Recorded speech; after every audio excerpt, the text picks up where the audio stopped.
Party suspension తర్వాత సీతక్క మాట్లాడుతూ ఒక మాట అన్నారు. మీరు ఏదైతే ప్రెస్ మీట్ పెట్టారో ఆ రోజు సాయంత్రం అసలు తీన్మార్ మల్లన్నని ఎవరు చెప్పొద్దన్నారు, ఎవరు సజెషన్ ఇవ్వద్దన్నారు, ఆయన్ని కూడా రమ్మని చెప్పాము. ఆ కమిషన్కి సంబంధించో లేదంటే కులగణన జరిగే దాని గురించి ఆయన చెప్పమని అడిగాం కదా, ఆయనే చెప్పలేదని చెప్తున్నారు. అంటే సీతక్క గారికి తెలుసో లేదో నాకు తెలియదు. నేను చేయాల్సిన ప్రయత్నాలన్నీ చేసిన, ముఖ్యమంత్రి గారికే చెప్పిన స్వయంగా, అన్న దీన్ని కరెక్ట్గా సక్సెస్ చేయాలి, మనం ఇది ఒక పండుగ వాతావరణంలో చేయాలనేటువంటి మాట ముఖ్యమంత్రి గారికే చెప్పిన. సో ఆ అక్కకు బహుశా అవగాహన లేకుండొచ్చు, ఆమె ఉన్నప్పుడు నేను పోకపోవచ్చు, కానీ నేను నా ప్రయత్నాలన్నీ నేను చేసిన. ఏమైనారు సీఎం గారు ఏమన్నారు, విన్నారా మీ మాట, అసలు వింటానన్నారా అసలు? అంటే తప్పకుండా చేద్దాం వలన అది మన రాహుల్ గాంధీ గారు ఇచ్చినటువంటి ఆదేశం, దాన్ని ఖచ్చితంగా మనం నెరవేర్చాలనేటువంటి మాట ఆయన చెప్పినారు. అంటే ఇప్పుడు మీరు అంటే బీఫామ్ మీద, కాంగ్రెస్ బీఫామ్ మీద గెలిచారు అంటే కాంగ్రెస్కి నష్టం చేసినట్లే కదా, కాంగ్రెస్కి ద్రోహం చేసినట్లే కదా మీరు మాట్లాడడం, పార్టీకి వ్యతిరేకంగా. కాంగ్రెస్ పార్టీ విధానం ఈ ప్రజలకు ద్రోహం చేయడమా?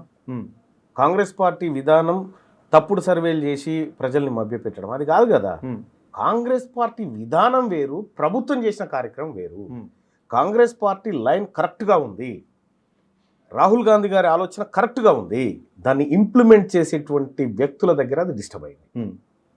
రేవంత్ రెడ్డి గారు సరిగా ఇంప్లిమెంట్ చేయలేదని, ఆయన కింద వాళ్ళు చేయలేదని అంటారా మీరు? ఇప్పుడు ఆయన బాసు ప్రభుత్వానికి, ఓకే, ఆయన పర్యవేక్షణ లోపం జరిగితే ఆయన పాత్ర కూడా ఉన్నట్టే కదా. ఇప్పుడు కులగణన సజావుగా జరగాలంటే ఫస్ట్ ఆఫ్ ఆల్ ముఖ్యమంత్రి గారు మొదటి రోజే తన ఇంటికి ఎమ్యునరేటర్ని పిలుచుకొని, ఇగో నేను చేసుకున్న ప్రజలారా మీరందరూ కూడా పాల్గొనండి, మంత్రులారా మీరందరూ మీ ఇళ్లలో ఉండి ఈ కులగణన సక్సెస్ చేయండి అనేటువంటి ఒక పిలుపునియాలి. అది ఏమీ పట్టించుకోకుండా చివరి రోజుల్లో ఎమ్యునరేటర్ని పిలిపించుకొని రిలీజ్ చేసినాం. మీరు ఈ రాష్ట్రానికి ఆదర్శంగా ఉండి ప్రజలందరినీ మేల్కొల్పితే మంచి జరిగేది. రెండో విషయం ఏంటంటే, వచ్చినటువంటి కులగణన డాటా ఏదైతే ఉందో అది అసంపూర్ణంగా ఉంది. ఓకే, 2011 జనాభా లెక్కలకు ఈ లెక్కలకు రెండు కంపేర్ చేసుకున్నప్పుడు అనేకమైనటువంటి అనుమానాలకు తావిచ్చింది.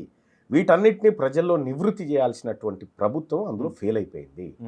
అందుకోసమే మేము మా ప్రయత్నాన్ని ఢిల్లీ వైపు తీసుకుపోయినాము. ఈ కులగణనలో అనేక లోపాలు ఉన్నాయనేటువంటి విషయాన్ని అధిష్టానం ముందు పెట్టడం జరిగింది. అందుకోసం అధిష్టానం మళ్ళీ సర్వే చేయమని చెప్పి, మళ్ళీ ఒక ఛాన్స్ ఇవ్వమని చెప్పి మళ్ళీ ఆదేశించడంతో మళ్ళీ సర్వే చేశారు.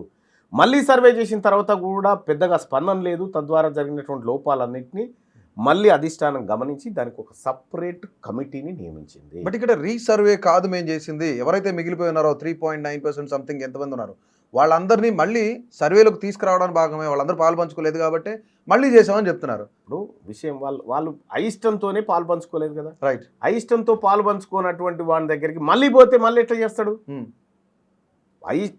వాళ్ళ ఇంటికి పోతేనే చెప్పలేదు, కుక్కలను వదిలిపెట్టిరని చెప్పారు, అన్నీ చెప్పారు. అటువంటి ఇంటి ఆయన నేరుగా ఎంపీడీఓ కార్యాలయానికి వచ్చి మా కులగణన చేయండి అని వస్తాడా? లేదు. మరి అటువంటప్పుడు నీ ప్రయత్నం సరైన ప్రయత్నం కాదు.